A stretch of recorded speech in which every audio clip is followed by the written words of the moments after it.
Hello and welcome to today's Future Ready webinar. I'm Tom Murray, the Director of Innovation for Future Ready Schools, a project of the Alliance for Excellent Education located in Washington, D.C. Future Ready Schools is a collaboration between the Alliance and a vast coalition of over 60 other national and regional organizations. The goal of Future Ready Schools is to maximize learning opportunities and to help school districts move quickly towards student-centered learning.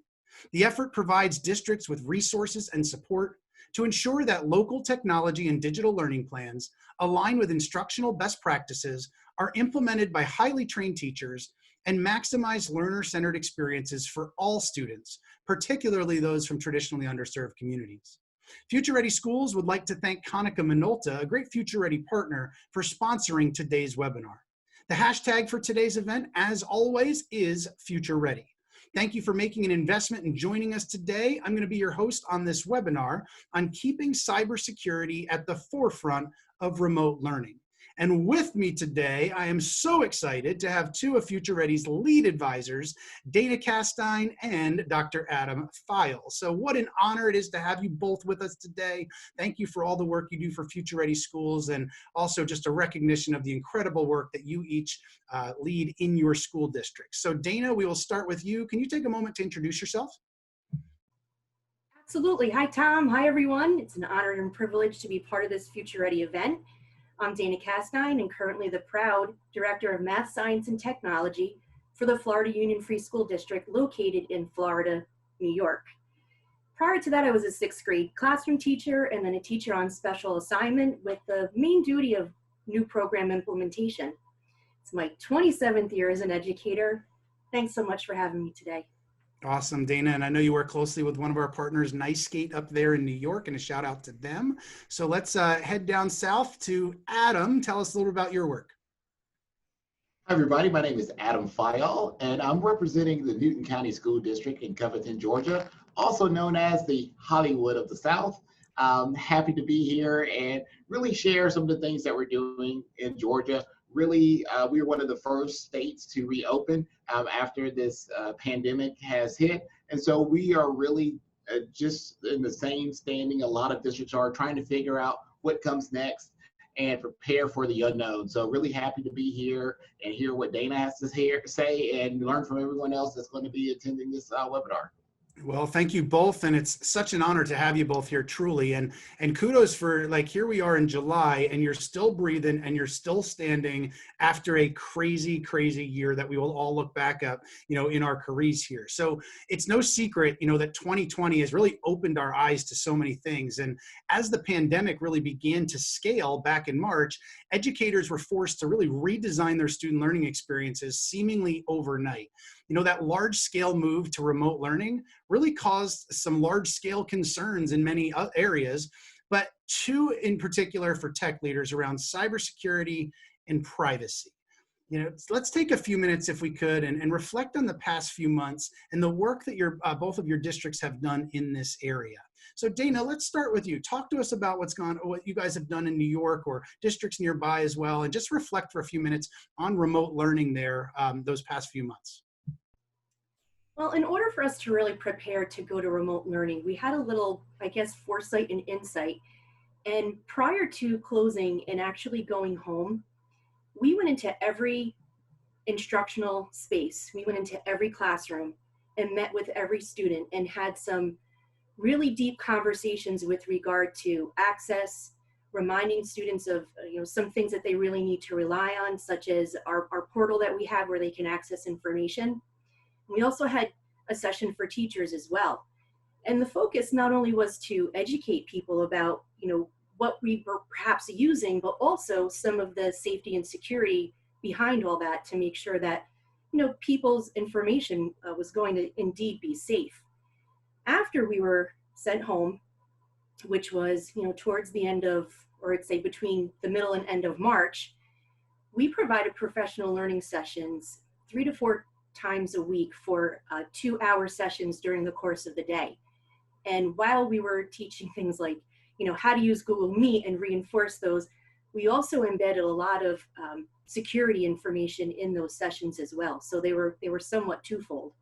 And in the end, it proved to be a very positive experience where Some teachers were asking, I have this great thing I'd like to use. Can I indeed use it? So there was a lot of awareness that was built within that. And also with the previous initiation of the Parent Bill of Rights in 2014 in New York, we were able to start that work many years ago and then just continue to build on it today.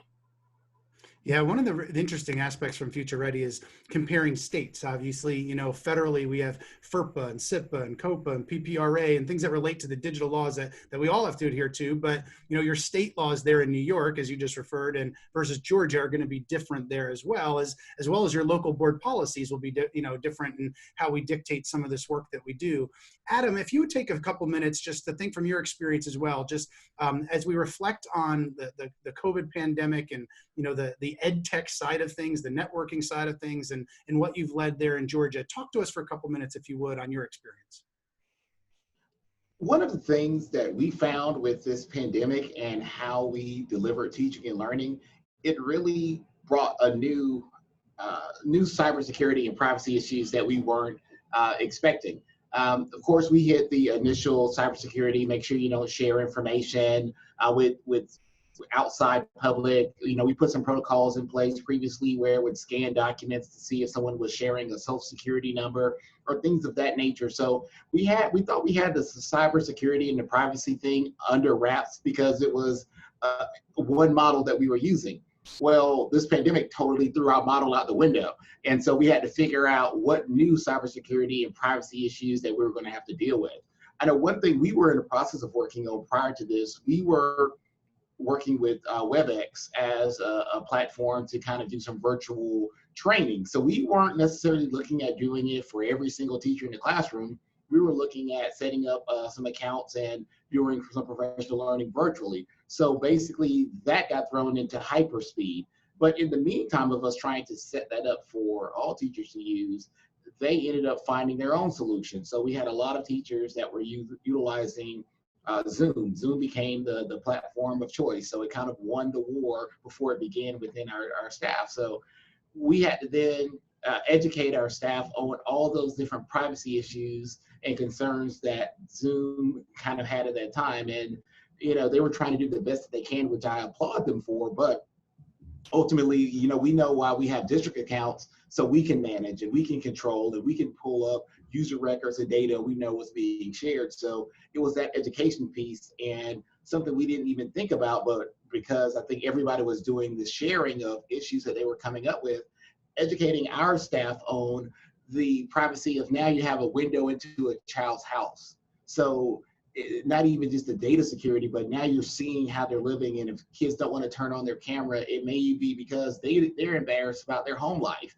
They don't want you to see what's going on in their home. So you having that conversation of telling teachers, you can't mandate that a child turns on their camera because they have their own personal privacy where you can't see what's going on in their house. They have that choice. So it was just those additional kind of privacy and cybersecurity pieces that weren't even an issue in March, all of a sudden became new issues. So it was really for us and my team staying on the cutting edge of what's the new concerns that are going to come out based on how we are teaching and learning, and it's still changing.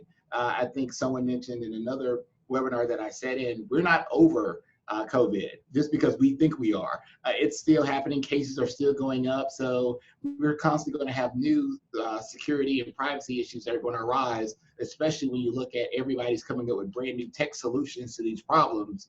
And we need to make sure we are aware of what questions we need to ask these companies as it relates to how they're securing our data and what's being shared with outside parties that we're not aware of. Yeah, so well said. And I appreciate you bringing up some of those issues that we've seen there as well. Let's talk about that teacher side for a little bit as we look towards the fall there as well. It's funny, through the work at Future Ready Schools, like I get to interact with so many teachers that are out there, whether they're at conferences, and I know you both do as well. And when I get to talk to teachers, many times I'll ask them about their technology departments as a former technology director myself. And so I know that what I seem to find, and maybe you've experienced the same, is they really seem to either love their technology department and they see them as problem solvers and they break down the red tape and they break down barriers to get them what they're needed, or they'll quickly jump to the answer is always no, they always lock and block, they're always the issue, and it's really funny. I always kind of find it as one or two cases there. And, when we take a look, many times teachers are really asking for, hey, I need this app. Hey, can I get this website? I really believe it's all well-intended stuff. Teachers are trying to put things in the classroom. Now we're forcing, the classrooms have, people's homes have become their classrooms. So they're trying to do all this digital stuff.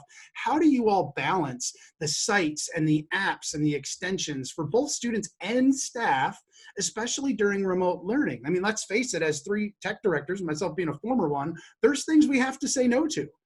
But how do we balance all those pieces with not making sure that, hey, I need this app, and then they're getting an answer 4 months later, like well into another semester, right? And Adam, especially you're in a large district, you've got a lot of people, and what does that look like? What are the processes or protocols? How do you communicate with a teacher so the answer is not just, nope, can't do that, but maybe explain why so they understand? Because what we've seen with tech departments, if the answer is always no, people will just try and do what they can to get around it, both students and staff. We know that. So talk to us, if you would. Adam, I'll ask you to go first on this one. How do you work through a process to support teachers with sites and apps and extensions as they need it, as they put in requests, but making sure that it's efficient on your end and making sure that they get what they need in a timely manner? What's that look like for you? Wow, good question there. And one of the things, and kind of going back to the whole Zoom versus WebEx conversation, for us, WebEx was our platform that we were using, but we, as a tech director, you have to be smart enough to realize where the mob is heading, if you will. If they're heading in that direction, if the wind is flowing, you can't fight the wind. So you have to figure out a way to make it work. So ultimately, for example, with that one, we told them, hey, our staff isn't trained today to support you on this platform. We have a platform that we can support you on, but once the end of the school year happens, we go through where we evaluate tools. So if there's another platform that the teachers like better, then we let them know, hey, we will examine, we will look at and see whether or not this fits within our current ecosystem and how to make it work. Because if they know that we are working with them, I think it makes our life a whole lot easier. And you kind of mentioned it in the question, we also have to do a good job of informing them why the answer is no on a certain platform. For example, we use Canvas as our learning management platform. So because of that, we don't allow Google Classroom. And it's one of those things where we let our teachers know, hey, it's not about you. And this is about the kids. So we want consistency and for our students, because especially at our secondary students, going from class to class, they have to be uniform in their learning management platform. Because it wouldn't make sense for a teacher to have a different type of gradebook program for each period that they taught. And when I said it to them like that, they're like, oh yeah, that makes sense. And it's our kids from elementary, middle, and high, they have that continuity in the platform that they're using. Parents can have that same ability to know what platform we're using as a district. So it really makes it simple and easy for our end users, which are our students, to use and support. So it's really on us, as a technology department, to make it clear to our stakeholders why we're using these tools. And if they say, well, this tool does this, well, you didn't know that our learning management platform can do that too. Let me show you. Or it can also grade papers and you just didn't know how to do it. So sometimes it's that education piece that we have to realize that maybe the staff didn't know that the tool that we're paying for, that we have integrated accounts with, does that. They just didn't know how to do it. Or maybe that our current product does a really crappy job of it, and we have to talk to the vendor and say, hey, our teachers don't like the way this product does this, and there's another product that does it a whole lot better. Where is this on your roadmap? Because you need to make it do what we want it to do, or we're going to take our money elsewhere. So we also have to put the pressure on the vendor to make sure our tools that we are purchasing does what our staff and students need it to do. Yeah, some powerful words there. And I think, it's really getting to the question, as a technology department, as a technology director, do you see your staff and your students as part of the solution or the problem? And I think a lot of that's a mindset oriented piece there as well. Dana, what's your experience with that, especially during remote learning, around that approval process, things coming your way, and what's that look like on your end in New York? So I think Adam said it well. For us, it really boiled down to conversation and asking questions and really wanting to hear more. When someone wanted to use a specific site or an app, the question was, well, tell us more. What are you trying to do? What are you trying to achieve? What's your why for using it? And really 9 times out of 10, we really found that we already had a solution that was pre-approved for use in district. So one of the things that we did prior to actually leaving for our at-home sessions for remote learning, we developed a remote learning website. And on that site, we had all of our district approved apps, extensions, and such listed there. And we constantly directed people towards that so that they could see, the different things that they could use with their students or, amongst each other while at home, to make sure that there wasn't any issue with sharing of any kind of private information. The other thing that was on that website was a tech support form. Out of the last few months, we completed over 325 requests, which may not sound like a lot, but for a district that has 800 students, we really met a lot of needs. And that wasn't just for privacy and security, it was for any need that anyone had. So students, parents, staff, everybody had access to it. And many people did make requests on that site. So we looked into certain things, and there were probably 4 or 5 different sites that we were able to approve within the process, and teachers were able to use them with their students. And then they were embedded into our professional learning plan, and we mentioned all the privacy and security information that might be associated with them.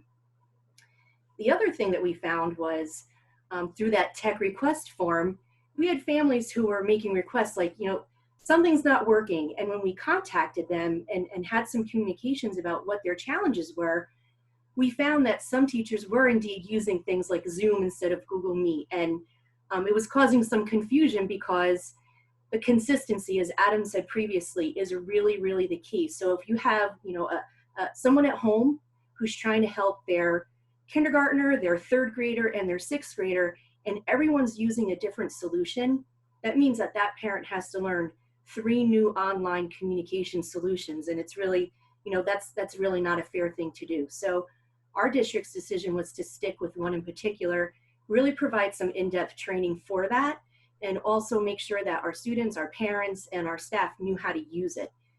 And so that was definitely very, very helpful. And the other thing that we did is we asked questions. We actually sent out surveys to the staff. We wanted to know how we were doing. So that information was definitely helpful. And we do that along the way anyway. Every year we have tech committee meetings. We basically meet 3 times a year, and there's lots of conversation of where are we headed, what are some things that people are looking to implement, and from that, then we're able to review and vet those resources to make sure that they're in use for people when they need, as opposed to having to wait 3 months to access it. Yeah, lots of great conversation and such valid points that you're sharing. And, one of the things that, as I hear you both talk, I hear the teacher side of you come out, and knowing that you've both been in the classroom, that you've both been on those side of things. And I think for tech directors that have that experience, it certainly gives you the lens of why things need to be timely, or understanding why might a teacher be asking for certain things there. The flip side to that, for tech directors that haven't been in the classroom, or haven't, stood in front of kids, or haven't been the one getting the questions from a gradebook issue from parents, my goal for them is often in working with them is talking about, hey, spend time with your teachers, communicate with your teachers, go spend times in classrooms, or whatever the case might be, so you can really understand why they're asking what they're asking. I think in some districts, there's so much finger pointing between the tech department and sometimes everybody else. Sometimes it's the curriculum department, sometimes it's the teachers, and it's kind of this power struggle, as opposed to what I'm hearing you saying of like, no, the teacher voice matters. Like, we are there to serve kids. And, when we look at those pieces related to that, how do we make sure we have that servant heart? And the tech department is not just the stop gate where we're going to have that God access and tell you whether or not you can do something. If the answer is no, we need to share, here's why, here's the concerns that we have with that. And when I was the tech director, kind of our unwritten rule to say in our department was, when we need to say no to staff, we need to turn around and say, here's why, but here's a solution or 2 that will work for what you're looking to do that we can approve, so that we're seen as that problem solving, solution oriented, and not just the gate where no always comes across, because that eventually just really gets in the way of kids and learning there as well. So let me ask you this question. One of the things that I guarantee has hit your radar over the past number of months, as the pandemic hit, this idea of free software and free apps was completely running rampant over the past number of months. And I want to pause and say, I do give companies kudos for saying, we're going to open up our platform, we're going to allow people to use it for free. But I know tech directors are like, yeah, But there's a huge side of the privacy, and what are they doing with the data, and what if kids' information's in there, which we have to ask. So on one hand, kudos to companies for offering it to support, but on the other hand, it's not just as simple as, great, go use any free thing that you want because you guys sit in the seats that you sit in. So how have you handled that? Dana, we'll start with you. With all of these free things that popped up, free subscriptions and those kinds of things that popped up, to be proactive with not just students, but with teachers and even our administrative colleagues as well about some of these free offers. How did you handle all of that?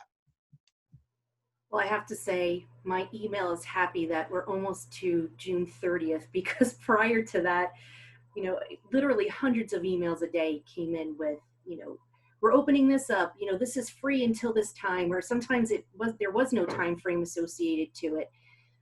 And again, it was through that conversation.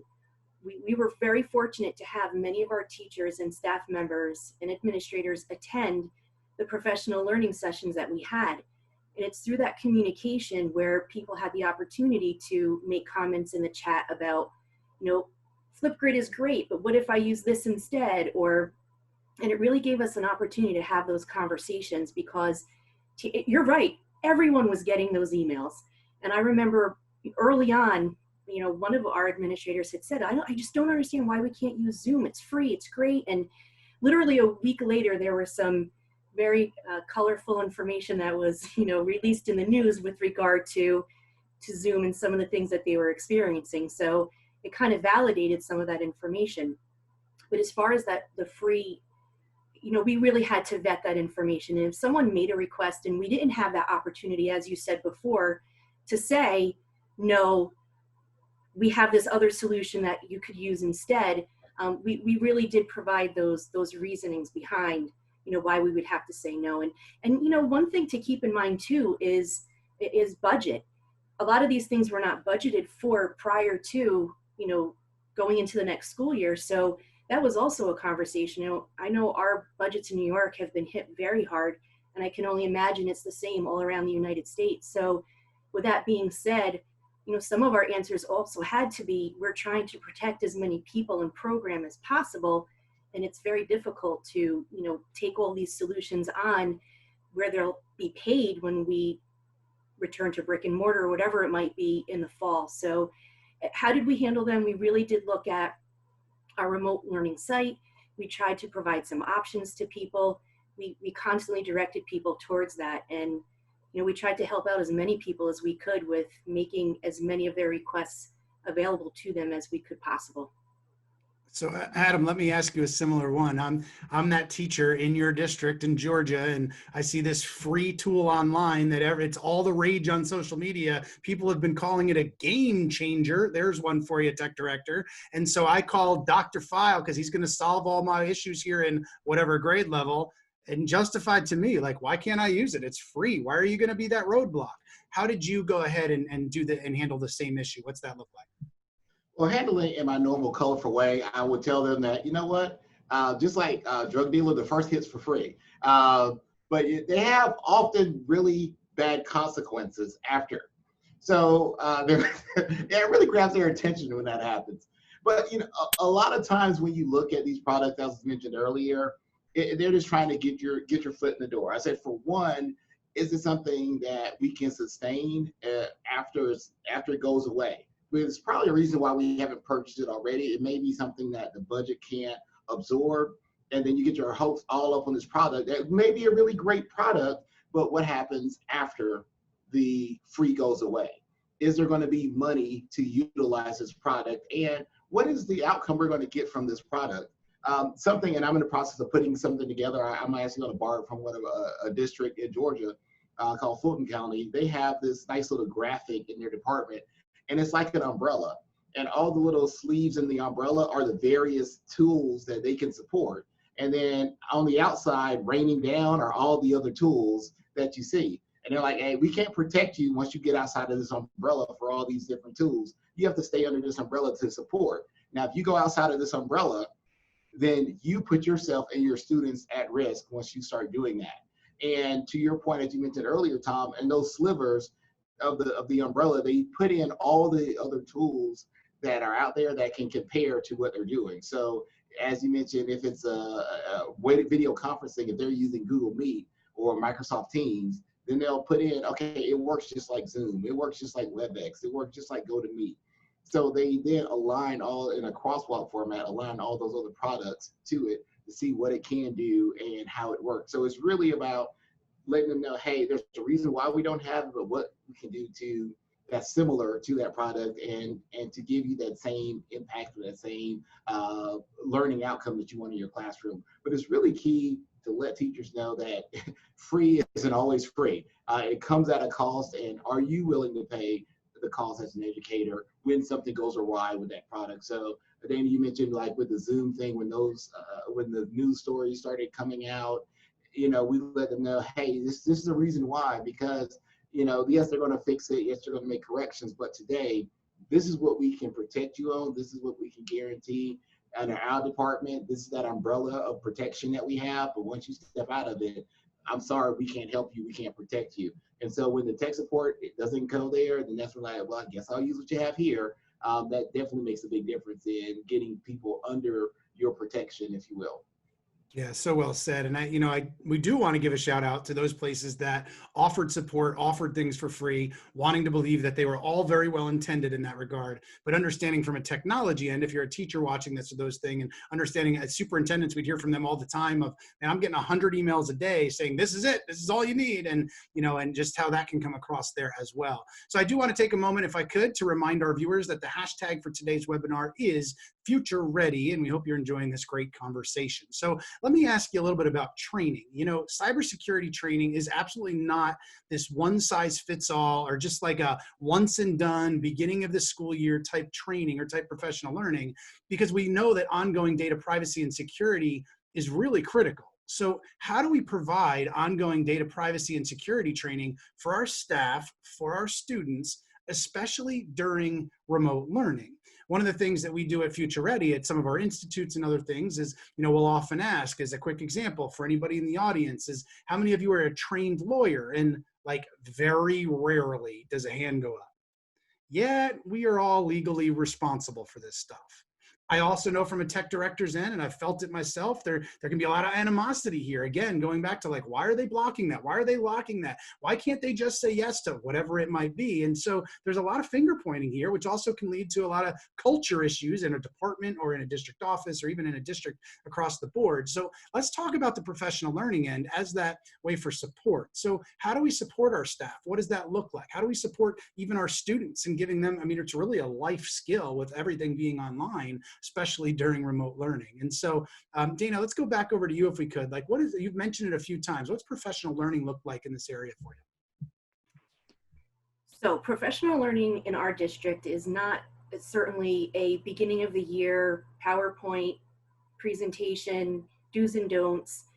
It's an ongoing throughout the year process where we have videos that people are mandated to watch every month. They have different flavors to them. If there's anything that we need to review because there's something new that came out, we'll go ahead and do that. We also sort of send some test information out so that we can see, are the videos that we're sending, is the learning actually occurring? If not, then we do sit down and we have to meet with people individually or in a group and help them out to see where they may be making some mistakes. I would say that training is almost an ongoing daily thing that I have to focus on. We try to encourage people, don't forward emails that might be suspicious to myself or anyone else in the tech department. That's not a good idea to do because then it just further infects things. Do we still have it occurring? Sure, it happens. So I would say that training is a daily thing. And for us, it goes back to the conversations. It goes back to communication and making sure that people know and understand that we're here to help. We're here to make sure that everyone is safe. And if there's something going on and we don't know about it, then we obviously can't help people. So one of the solutions that we're using is something called Know Before. It's a great training tool. There's a series, and honestly, the series that they have, there's a lot of water cooler conversation about them because it's sort of a soap opera-esque type, but it really does build upon some great information and does provide some really good learning for our staff members. As far as students are concerned, we do take a look at some of the solutions or some of the modules out in Nearpod. They have some great tools out there that associate to Common Sense Media. And we use a lot of that work to help train our students and provide some learning for our students in those areas, you know, for data protection, for media literacy, for different tech pieces that, you know, they would like to know more about. So those are some of the things that we do here as far as, you know, training for our teachers and our students. That's great. Adam, how about you? What does that look like for you all? One of the things that we were able to do during the pandemic is utilize, we were using WebEx, as I mentioned earlier. It really allowed us to get all kinds of teachers that normally would not stay for an afternoon professional learning to participate. I mean, our participation was literally out of the roof. I mean, we were having 200 and 300 teachers attending a training on utilizing the tools because it was what they needed at that time. You know, it was, we were always doing these trainings and things of that nature. And we were trying our best to make it relevant to the instruction of what was happening in their classrooms. But until they actually, were up against the wall, now it became important. As you mentioned earlier, we've all been in the classroom before. So, you know, I was one of those guilty teachers where I had a couple of files that I'd put emails in. Okay, this is the second email, so this one is really important. I need to do it.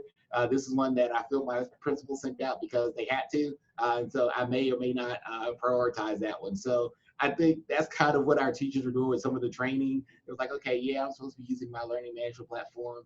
Yeah, I'm supposed to be using Google Docs or Microsoft Documents, but you know, it's not something that I'm being evaluated on today.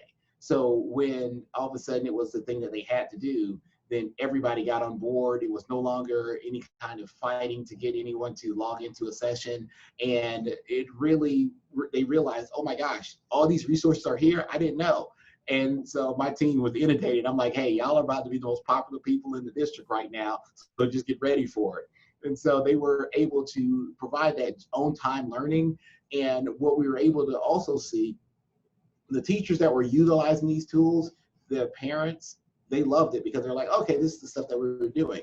But the teachers who were all of a sudden now utilizing those platforms, we saw there was a lot of questions from a lot of students and parents on how to access the tools and the different workflow. So what we then decided to do was create a support line. So it was an email address that parents could go put in their questions and they got called back if they needed or an email response in real time from someone to support them. During certain hours of the day, we actually had a tech support hotline. So in my district, we have about 20,000 students. So we do have a technology support specialist. It's kind of like a paraprofessional type position.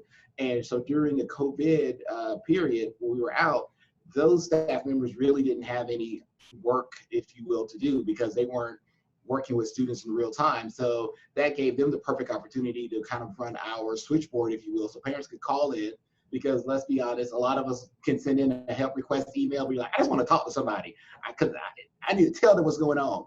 So having the ability to pick up the phone and call somebody and answer their question and in real time, and we utilize Splashtop and Chrome Remote Desktop tools, so they were able to, you know, remote in and talk them through the process, really provided that on-time support.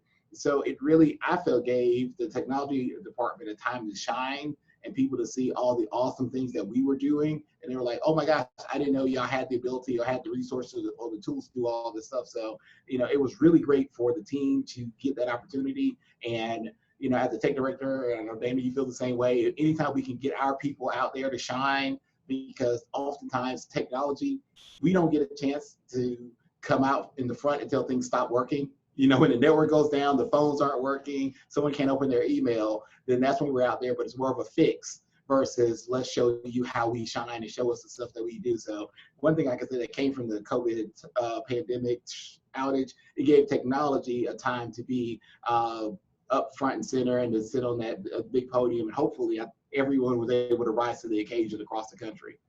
Yeah, Adam, I'm laughing as you're talking about tech support in person, and because I'm the guy that is guilty of calling for tech support. And the moment I hear hello from whatever airline or whatever place, I'm like pounding zero just to get to somebody, right? Because I don't want to be talking to a machine 45 times. And it just goes and shows the human side of our world. But I also want to pause for a minute and recognize a couple of our partners in this area. Because as a former tech director of a medium-sized district, certainly not a county-sized district there were times that I almost felt alone in terms of like, well, who supports me? Like, who can I learn from? How do I get professional learning in areas that I might not know? Or where's my blind spots? And so, one, I want to give a shout out to the Future of Privacy Forum, fpf.org. They're one of our Future Ready partners. They are one of the best privacy related resources. In fact, just a few weeks ago, they released a professional learning module around remote learning and privacy, and it's brilliant. So great resources. Let's not reinvent the wheel here in so many of those things. And the other one I would say is our Future Ready partner that I mentioned earlier is Konica Minolta, because I know that they're working side by side with tech directors, with technology departments to do things like ping our networks to see where vulnerabilities are, or to do some of the professional learning side of this to help in areas that, let's face it, not everybody has expertise, yet we're often responsible for it in those areas. And so certainly reaching out and getting partners to support us in that is really something that's well done. So let me ask you a couple questions before we start to wrap up here. One of the things that often comes up inside districts, is this need for access, or maybe I'm in the business department and here I need to access these things while I'm working remotely, or hey, I'm a teacher and I need to access files over here. So this idea around remote learning amplifying really that need for remote access, VPN, how has your district handled things around VPN and those that need access at that level to really remote in? So Adam, how have you guys handled that? Very carefully. Of course, when the pandemic hit, we were initially under the idea that it would be probably about 2 weeks, and it ran right into our spring break. So we were like, okay, 3 weeks we'll be out. And even with that being said, we thought that the people who needed to be on site, our business office and things of that nature, that they would be able to come into the office and kind of handle those things that they needed to do. So we weren't really, in a rush to give VPN access to individuals. But once we saw that this was going to be longer and the shelter in place was something that was being discussed, we knew we had to do something. So we handled it by providing VPN access to our essential staff. So all of our director level people, individuals who needed access to our finance service. So things that they had to get internet access, get on our network to access. We wanted to make sure those users, our bookkeepers. So we really tried to lock it down to our finance people. And the ones who wanted to be able to access their local drives, this was one of those things where we're like, hey, you're going to have to get on site and do what we've been trying to get you to do for the past 3 or 4 years. Utilize OneDrive, move your files off of your H drive, S drive, Z drive, whatever, move it to your OneDrive. You can have access anytime, anywhere.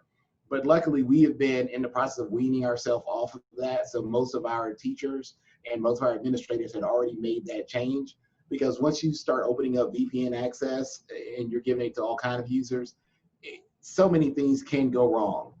So we really have been doing our best to limit it. And now that we're kind of getting back into the office, we're going through and removing that access to those users, and unless they're at the highest level and they need to have access to it. So the users who were having that access, we're in the process of reeling it back in, so we can make sure that they don't have it. But then also, keeping a list of everyone who we gave that access to, so we know we can pull that access back from them.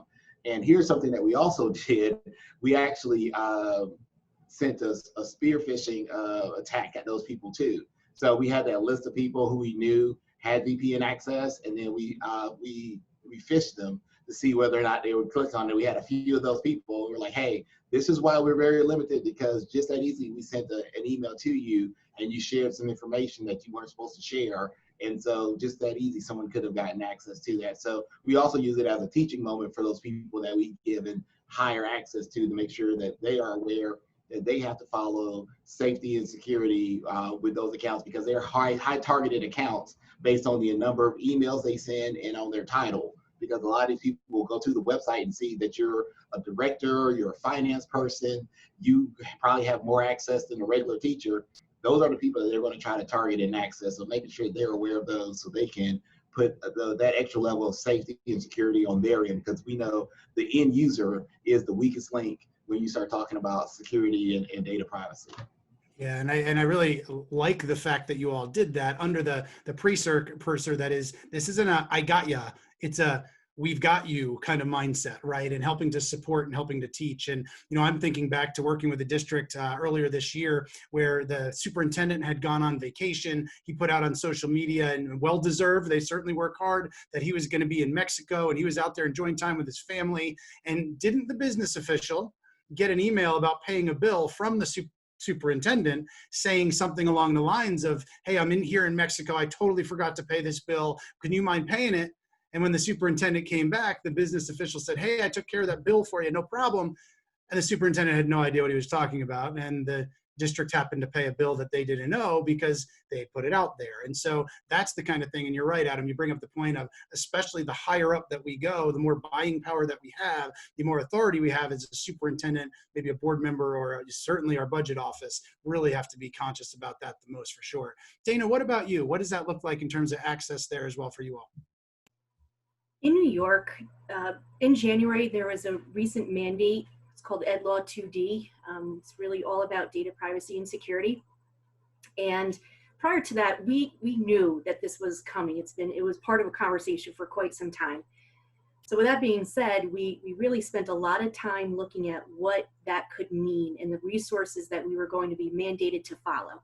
So one of them is the NIST cybersecurity framework. So we've been going through each one of those lines to see, are we covered? If we're not, what's our time frame?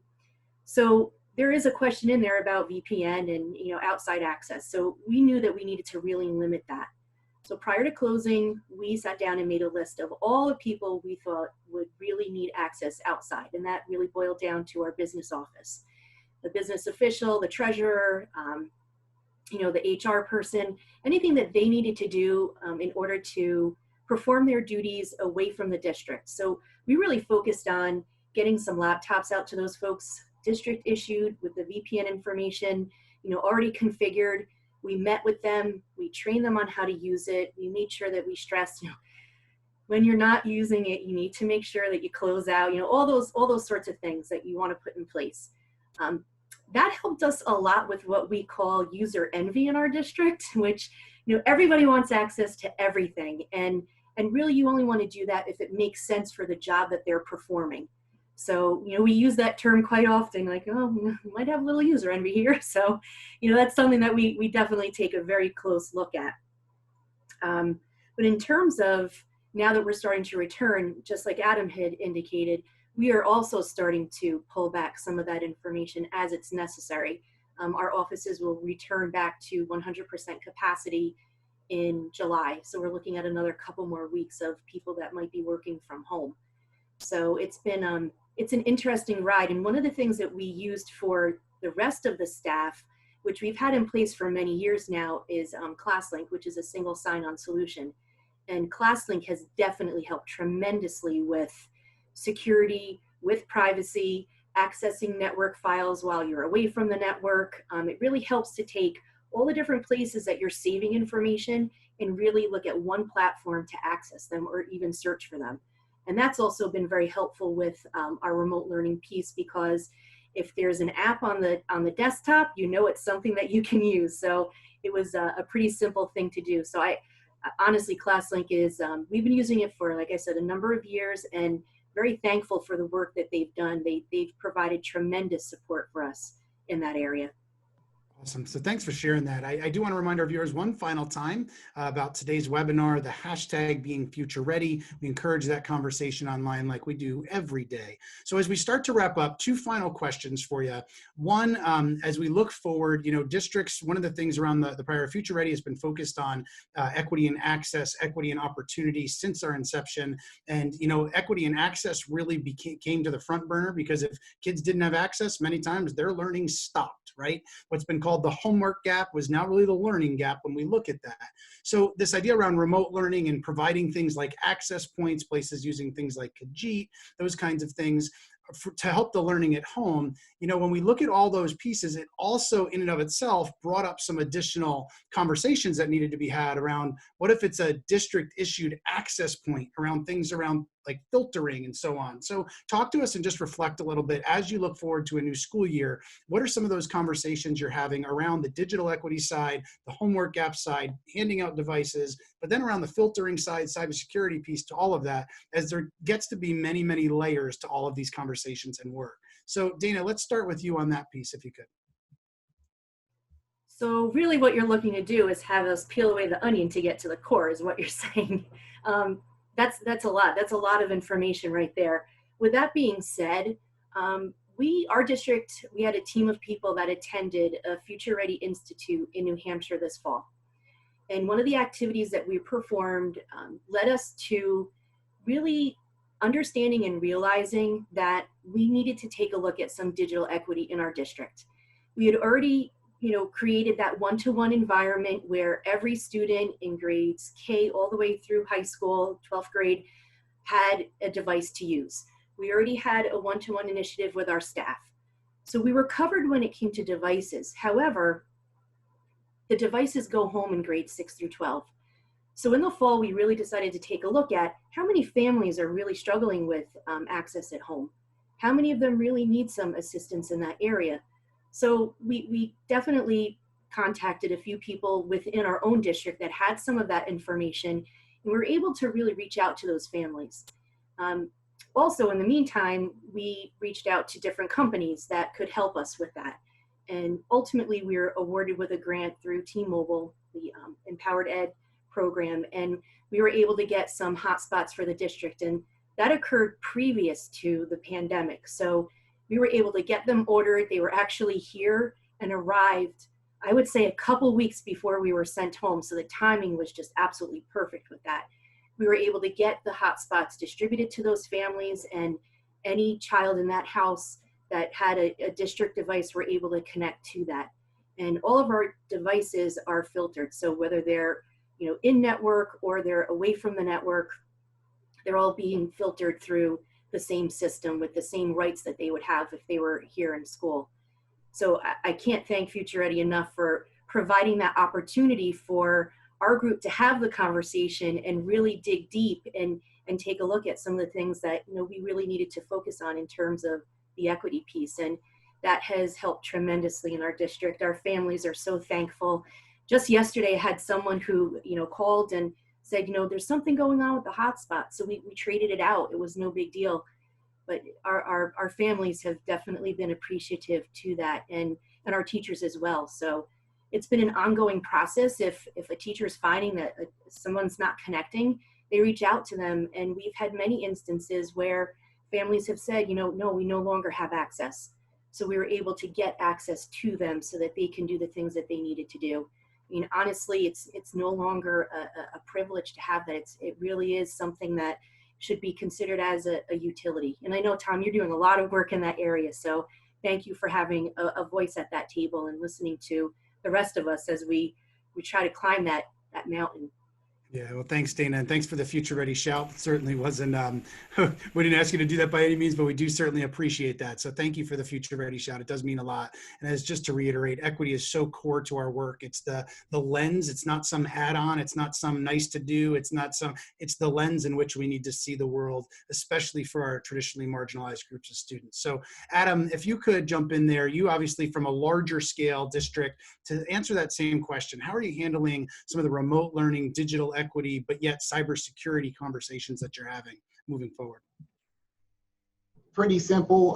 Mo devices, mo problems. We're trying to figure it out. We were already on a one-to-one journey in the district where we had been starting the process with 20,000 students and also having about 70% of our students qualify for free reduced lunches. We're still recovering, like most districts, from the recession that was hit. So we're just getting back close to what we should be receiving from the state this year prior to the COVID hitting. So we were already kind of behind trying to update and get where we needed to be with devices.